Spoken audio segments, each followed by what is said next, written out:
Toda línea tiene un recorrido. Toda ruta tiene paradas. Pero hay viajes en los que el verdadero peligro no está en subir, sino en creer que bajar significa haber terminado. Porque según los testimonios reunidos en este expediente, la línea que no figura no deja a sus pasajeros donde creen. Los deja, apenas corridos. Un poco fuera de hora. Un poco fuera de lugar. Un poco fuera de sí mismos. Y a veces, lo primero que cambia no es la ciudad. Es la forma en que alguien vuelve a caminar dentro de ella. Soy el cronista, y esto es Desde el Umbral.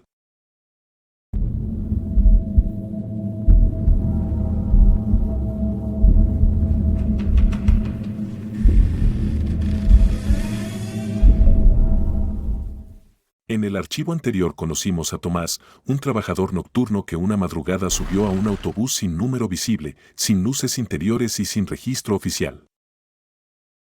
El conductor no le preguntó a dónde iba. Solo le dijo una frase que convirtió un viaje cualquiera en un expediente: si se sienta, el recorrido lo reconoce. Tomás bajó pocos minutos después con un boleto extraño en el bolsillo. Sin línea. Sin horario. Sin destino. Solo una palabra: ida.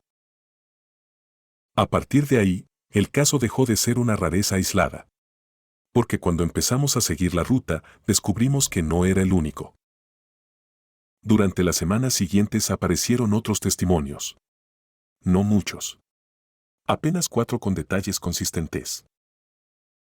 Lo suficiente para que el caso dejara de parecer un error de percepción y empezara a aparecer un patrón. Una mujer que aseguró haber bajado frente a su antigua escuela, aunque esa calle no figuraba en ninguna línea actual. Un hombre que volvió con tierra húmeda en los zapatos, sin recordar haber tocado suelo de tierra en ningún punto del trayecto.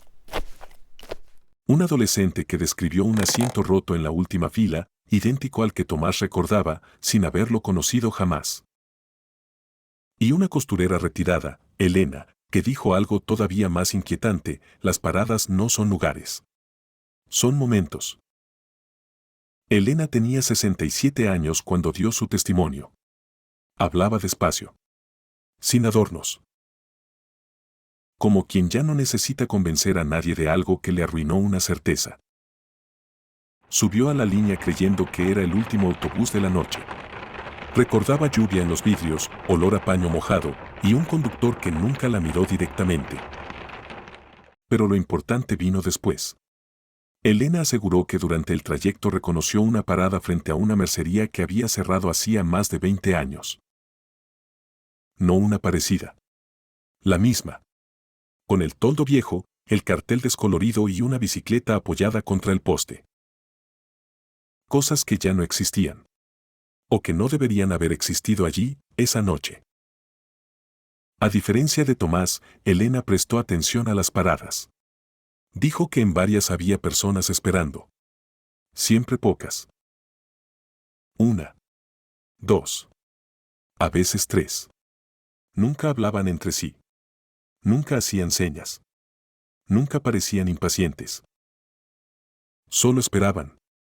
Como si supieran exactamente cuándo iba a llegar la línea. Y sin embargo, casi ninguna subía.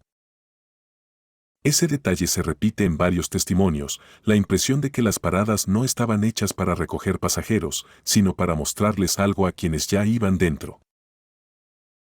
A pesar del miedo, Tomás volvió a esperar el autobús. No por valentía. Por necesidad de entender.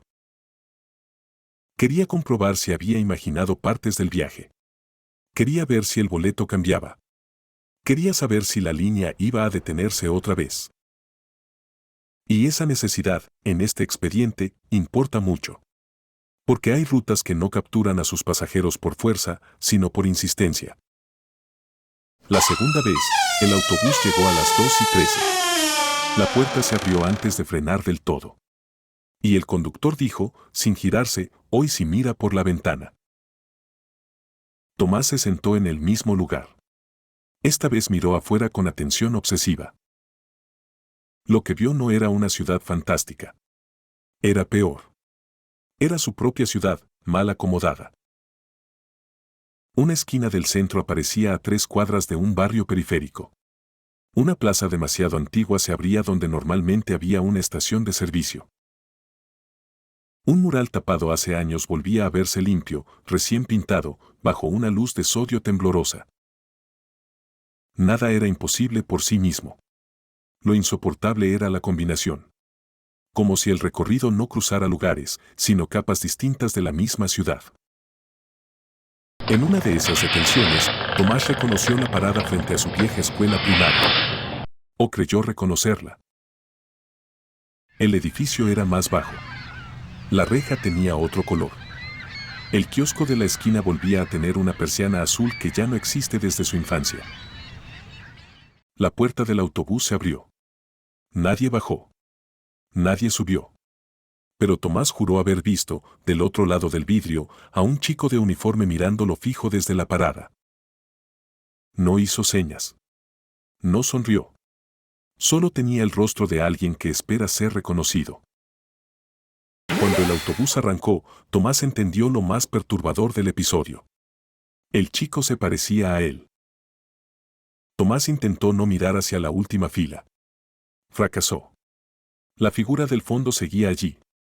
Y ya no estaba sola. Ahora había otra silueta sentada 2 asientos más adelante. Ambas permanecían inmóviles. No por rigidez. Por espera. Como si supieran que el verdadero viaje no dependía del motor, sino del momento en que alguien reconociera algo afuera y lo dejara entrar. Tomás bajó la vista. En ese instante oyó un comentario apenas susurrado desde el asiento de adelante. La mujer de la cartera dijo, no mire cuando se parezca demasiado. Esta vez, cuando Tomás quiso revisar el boleto, notó un detalle nuevo. Ya no decía solo ida. Debajo, en una impresión más débil, como si hubiera aparecido después, podía leerse otra palabra, parcial. Tomás no entendió el sentido en el momento. Lo entendería recién al bajar. Porque cuando el autobús finalmente se detuvo cerca de su barrio, la ciudad parecía correcta otra vez. Casi correcta. Había una farmacia en la esquina donde antes hubo una lotería. El farol frente a su edificio era nuevo. Y la vecina del primer piso, que siempre fumaba en la ventana, no lo reconoció al verlo entrar. No como si hubiera olvidado su cara. Como si lo recordara, un poco distinto.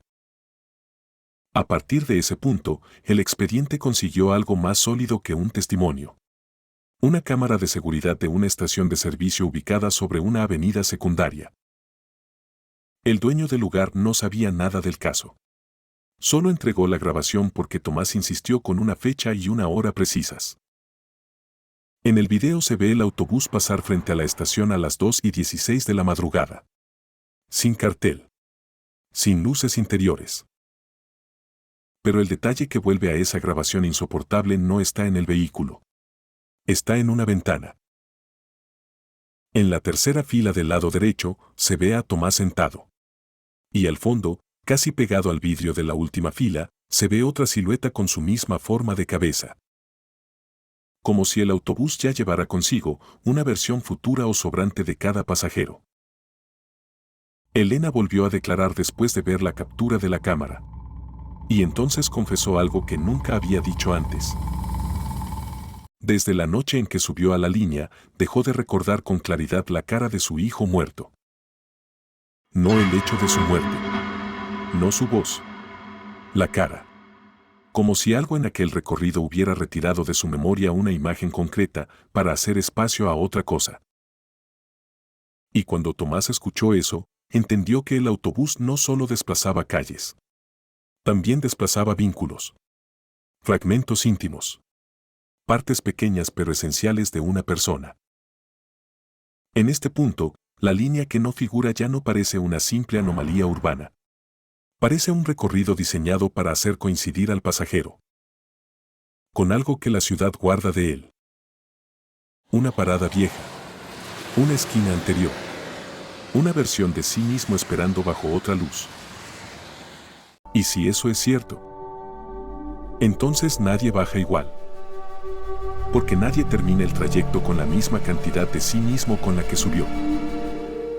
En el próximo archivo vamos a llegar al extremo de la ruta, a la lógica final del recorrido. Y a la pregunta más peligrosa de toda la saga, si el boleto dice ida.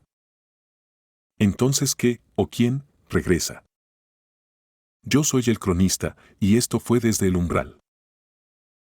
¿Cuál es tu teoría? Si una parada te mostrara una parte de tu vida que ya no existe, ¿te bajarías?